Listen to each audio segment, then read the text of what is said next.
Hello বন্ধুরা, তো আশা করি সকলেই ভালো আছো। তো তোমরা অন স্ক্রিনে দেখতেই পাচ্ছ এখানে যে অষ্টম শ্রেণীর পাশে মেদিনীপুর মেডিকেল কলেজে কর্মী নিয়োগ করা হবে।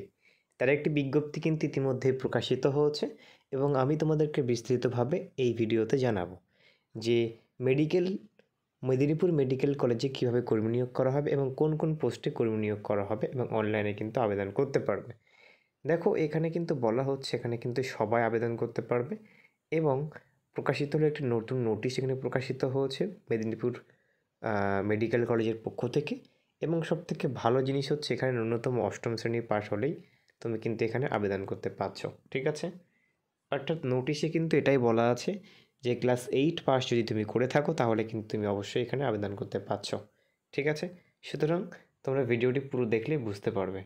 দেখো এখানে নিয়োগ সংস্থার নাম হচ্ছে মেদিনীপুর মেডিকেল কলেজ ও হাসপাতাল, ঠিক আছে। এবং পোস্টের নাম হচ্ছে গম্বুজ। শূন্যপদের সংখ্যা হচ্ছে 3টি। মাসিক বেতন দেখো 8,900 টাকা থেকে সর্বোচ্চ 16,000 টাকা পর্যন্ত। তো এখানে অফলাইনের মাধ্যমে কিন্তু তোমাকে আবেদন করতে হবে এবং মাসিক বেতন এখানে রয়েছে সেটা হচ্ছে খুবই কম। তো 8,900 টাকা থেকে স্টার্টিং রয়েছে এবং 16,000 টাকা পর্যন্ত সেটা হতে পারে। 8,900 টাকা থেকে 16,000 টাকা পর্যন্ত হতে পারে এবং এটা হচ্ছে অফলাইনে তোমাকে আবেদন করতে হবে এবং পোস্ট হচ্ছে 3টি পোস্ট রয়েছে, ঠিক আছে। এবং এখানে কী কী যোগ্যতা প্রয়োজন দেখো। শিক্ষাগত যোগ্যতা যদি আমরা দেখি তাহলে দেখতে পাবো যে মেদিনীপুর মেডিকেল কলেজ ও হাসপাতালে নিয়োগ 2024-এর উল্লেখিত পদে আবেদন করার জন্য প্রার্থীদের যে কোনো একটি শিক্ষিত বোর্ড থেকে ন্যূনতম ক্লাস 8 পাস করা থাকতে হবে। অর্থাৎ তুমি যদি 8 পাস করে থাকো তাহলে কিন্তু তুমি এখানে আবেদনযোগ্য, ঠিক আছে। বয়সসীমা তোমাকে 18 থেকে 40 বছরের মধ্যে হতে হবে। তাহলে আমরা সকলেই প্রায় 8 পাস, তো সবাই এখানে কিন্তু আবেদন করতে পারবে। এখানে কীভাবে আবেদন করবেন দেখুন, এই প্রতিবেদনের নিচে দেওয়া অফলাইন আবেদন ফর্মটি ডাউনলোড করতে হবে। অর্থাৎ আমি কিন্তু ডিসক্রিপশনে দিয়ে রাখবো, তোমরা সেখান থেকে কিন্তু ভিডিও ডিসক্রিপশান থেকে লিঙ্কে ক্লিক করে ফর্মটা ডাউনলোড করতে পারবে।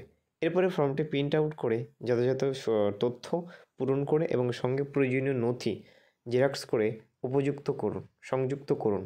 তারপরে ফর্ম ও নথিটি একটি খামে উপর নির্দিষ্ট ঠিকানায় জমা করুন। অর্থাৎ এই ফর্মটি প্রিন্ট করার পরে ভালো করে ফিল আপ করতে হবে। ফিল আপ করার পরে যে সমস্ত ডকুমেন্টস চেয়েছে সেগুলো কিন্তু ওখানে লেখা রয়েছে। সেই সমস্ত ডকুমেন্টসগুলো ওর সঙ্গে অ্যাটাচ করবে, পিন মারবে, ঠিক আছে। শিক্ষাগত যোগ্যতা সার্টিফিকেট, জন্ম সার্টিফিকেট, আধার কার্ড, ভোটার কার্ড, পাসপোর্ট সাইজের ফটো, এইগুলো দিলেই হবে। এবং আবেদনের তারিখ দেখো 22/11/2024 আবেদন প্রক্রিয়া শুরু হচ্ছে। আবেদন শেষ হচ্ছে 31/12/2024, ঠিক আছে। দেখো আবেদন ফর্ম তোমরা কোথায় জমা করবে সেটাও আমি বলে দিচ্ছি। এখানে দেওয়া রয়েছে দেখো, the principal Medinipur medical college, পশ্চিম মেদিনীপুর। তারপরে পোস্ট অফিস হচ্ছে মেদিনীপুর ডিস্ট্রিক্ট, পশ্চিম মেদিনীপুর, পিনকোড 421101, ঠিক আছে। দ্য প্রিন্সিপালের কাছে জমা করতে হবে। মেদিনীপুর মেডিকেল গভর্নমেন্ট কলেজের প্রিন্সিপালের কাছে কিন্তু এটা জমা করতে হবে, ঠিক আছে। তারা কিন্তু এটি নেবে, ঠিক আছে। অফিসিয়াল নোটিশ এখানে কিন্তু আমি দিয়ে রাখবো। যদি অফিসিয়াল নোটিশটা আমরা দেখি তাহলে ঠিক অফিসিয়াল নোটিশটা কিন্তু এইভাবেই প্রকাশিত হয়েছে। সেটা কিন্তু ডাউনলোড হচ্ছে। দেখো ডাউনলোড হয়ে গেছে, এবারে আমাদের সামনে সেটি প্রকাশিত হচ্ছে। এখানে লেখা রয়েছে government of West Bengal, department of health and family welfare, এর রিক্রুটমেন্টের নোটিশটা এখানে দেওয়া রয়েছে। সো এটা আমি আর পড়ছি না, তোমরা দেখে নাও। একই জিনিস বলা রয়েছে এখানে, সেম ক্লাস 8 পাস করলেই তুমি কিন্তু এখানে আবেদন করতে পারবে যে কোনো স্কিল থেকে, ঠিক আছে। এবং তোমাকে এখানে বলা হয়নি যে কোনো সিলেকশন প্রসেস। অর্থাৎ তুমি আবেদন করলে আশা করি তুমি এখানে চাকরিটা পাবে, ঠিক আছে। এখানে কিন্তু বলা হয়নি যে কীভাবে তোমাকে। আর এই যে ফর্মটা, এই ফর্মটা তোমাকে প্রিন্ট আউট করতে হবে, ঠিক আছে। এই ফর্মটা মোটামুটি তোমাকে কিন্তু প্রিন্ট আউট করতে হবে। তো আমি তোমাকে ফর্মটা আরেকবার ভালো করে দেখাচ্ছি। এটাও আমি তোমার দিয়ে রাখবো ডিসক্রিপশানে, তোমরা দেখে নেবে একবার, ঠিক আছে। এবং যদি ফর্মটা আমি ডাউনলোড করি তাহলে আবেদন ফর্মটা ঠিক এইরকম হবে, ঠিক আছে। আবেদন ফর্মটা আমি তোমাদেরকে দেখাচ্ছি। আবেদন ফর্মটা তোমার এই লাস্টে রয়েছে, একদম এই শেষে। এই ফর্মটা তোমরা কিন্তু প্রিন্ট আউট করবে। এই দেখো, to the principal Medinipur medical government college লেখা রয়েছে। এখানে একটা ফটো মারবে, ঠিক আছে। স্ট্যাম্প সাইজের ফটো দেবে। তারপর এখানে তোমার নাম, তোমার পিতার নাম, ডেট অফ বার্থ বসাবে, ঠিক আছে। তারপর যে কী কাস্ট, ঠিক আছে, জেনারেল, ওবিসি না এসসি এসটি। তারপর কাস্ট সার্টিফিকেট বসাবে এখানে পার্মানেন্ট অ্যাড্রেস, প্রেজেন্ট অ্যাড্রেস বসাবে, ঠিক আছে। এবং এখানে তোমার কোয়ালিফিকেশান বসাবে, ঠিক আছে। ক্লাস 8 পাস কোয়ালিফিকেশান বলাবে, পাস ইয়ার কবে পাস করেছে, কত পার্সেন্টেজ। এবং এখানে এক্সপিরিয়েন্স যদি থাকে, তোমার কোনো এক্সপিরিয়েন্স থাকে কাজে, সেটা এখানে লিখবে, ঠিক আছে। লিখে এখানে মোটামুটি এই তোমাকে ওখানে জমা করতে হবে। Full signature of the applicants with date, অর্থাৎ যে ফর্ম ফিল আপ করছে তার সিগনেচার থাকবে এবং এখানে ডেট। তো এটা প্রিন্ট আউট করে কিন্তু তোমরা ফর্ম ফিল আপ করে ওই নির্দিষ্ট স্থানে জমা করবে, অর্থাৎ মেডিকেল গভর্নমেন্ট কলেজের প্রিন্সিপালের কাছে জমা করবে, তাহলে তোমাদের সিলেকশন প্রসেসটা কিন্তু হবে।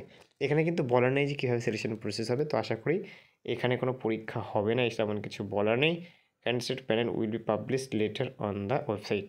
তবে এখানে বলা রয়েছে যে কমিটি ইজ ফাইনাল, অর্থাৎ রিক্রুটমেন্ট কমিটি কিন্তু ডিসিশন নেবে কাদেরকে নেওয়া হবে, এবং এই ওয়েবসাইটে কিন্তু শর্ট লিস্টের একটা নাম বার করা হবে এলিজিবল ক্যান্ডিডেট, ঠিক আছে। প্যানেল কিন্তু প্রকাশিত করা হবে, অর্থাৎ এই মেদিনীপুর গভর্নমেন্ট মেডিকেল কলেজের ওয়েবসাইটে কিন্তু তাদের নাম প্রকাশ করা হবে, এখানেই বলে দেওয়া হবে কাদেরকে রিক্রুটমেন্ট করা হবে, ঠিক আছে।